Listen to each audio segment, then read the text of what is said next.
अस्सलाम वालेकुम, welcome back. अब हम रिस्पायरेशन करेंगे। ऑलरेडी हमने फोटोसिंथेसिस किया है, तो अब हम रिस्पायरेशन की तरफ आए और रिस्पायरेशन का जो फर्स्ट स्टेप है वो है ग्लाइकोलाइसिस। तो हम इसके ऊपर डिस्कशन करते हैं और इसकी जो चीज़ें हैं वो इंपॉर्टेंट पॉइंट बताते हैं। लेकिन सबसे पहले इसका जो मैकेनिज्म है इसको एक शार्टली बताते हैं, शार्टली रिवाइज करते हैं कि इसमें क्या क्या है और क्या होता है।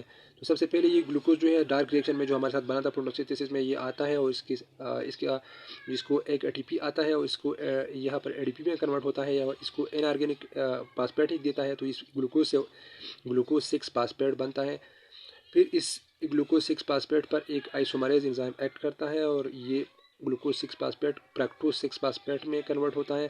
फिर यहाँ पर एक और एटीपी आता है और इसको एक इनऑर्गेनिक फास्फेट देता है फ्रक्टोज को, और यहाँ पर ये एटीपी एनएडीपी में कन्वर्ट होता है। और यहाँ पर 2 फास्फेट हमारे साथ इसके साथ कनेक्ट होंगे, तो फ्रक्टोज 1,6 बेस पार्ट पासपेट यहाँ पर होता है। 22 पासपेट क्यों नहीं है? 22 पासपेट इसलिए नहीं है कि यहाँ पर ये दो पासपेट इसके साथ कनेक्ट हुए हैं, तो ये शॉर्ट टाइम के लिए है। जब टेम्प्रेरी टाइम के लिए हो, शॉर्ट टाइम के लिए हो, एक शॉर्ट इंस्टेंट के लिए हो, तो यहाँ पर आप बेस लगाएंगे, बेस पासपेट लगाएंगे। अगर परमानेंट हो तो फिर 22 पासपेट आप लगाएंगे। फिर यहाँ पर इसके ब्रेकडाउन होती हैं और प्रैक्टोज 1,6 बेस पासपेट के ब्रेकडाउन होते हैं और ये 6 कार्बन कंपाउंड है प्रैक्टोज।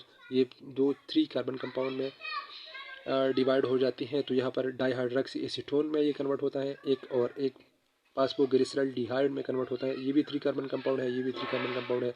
यहाँ पर इस पर आइसोमरेज एंजाइम एक्ट करता है और इससे भी यही बनता है, जो ये है इससे भी यही बनता है। तो इससे आइसोमरेज एंजाइम एक्ट करने के बाद 3PGAL यहाँ पर भी बनता है, फास्फोग्लिसरॉल्डिहाइड, और ये भी फास्फोग्लिसरॉल्डिहाइड है।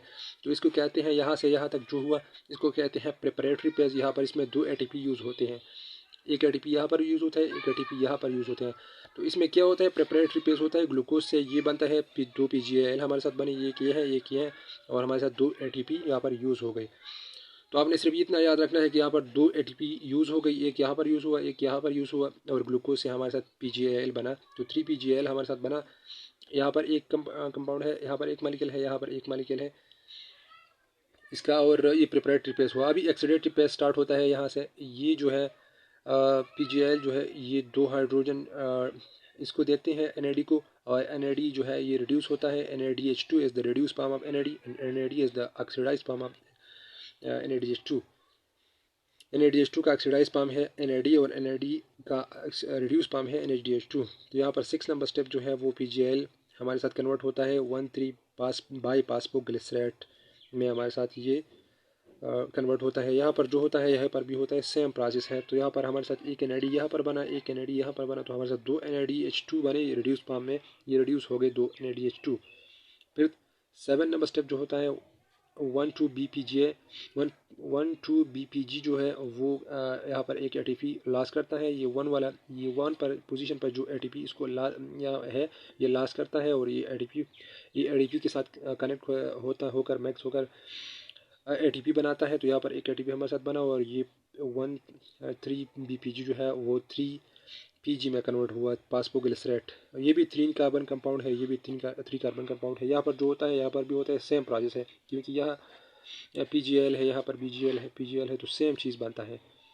ये 3PG फिर 2PG में कन्वर्ट होता है। अक्सर यहाँ पर वही आइसोमरेज एंजाइम, सारी सेम ही चीज़ है। और फिर इसके बाद इससे एक वाटर रिमूव हो जाते हैं, वाटर रिमूवल के बाद फास्फोइनोल पायरुवेट ये बनता है, और ये भी 3 कार्बन कंपाउंड है, क्योंकि इसमें कार्बन नहीं है, वाटर में तो कार्बन नहीं है, तो इस वजह से इसकी कार्बन कम नहीं हुई। तो वही 3 कार्बन कंपाउंड अब भी है और पहले भी था।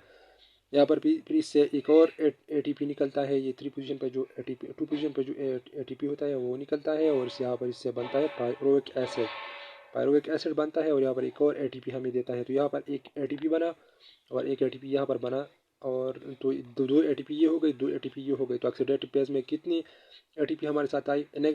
4 आई, लेकिन 2 यूज़ हुई थी यहाँ पर। तो ग्लाइकोलाइसिस में कितनी ATP बनते हैं नेट?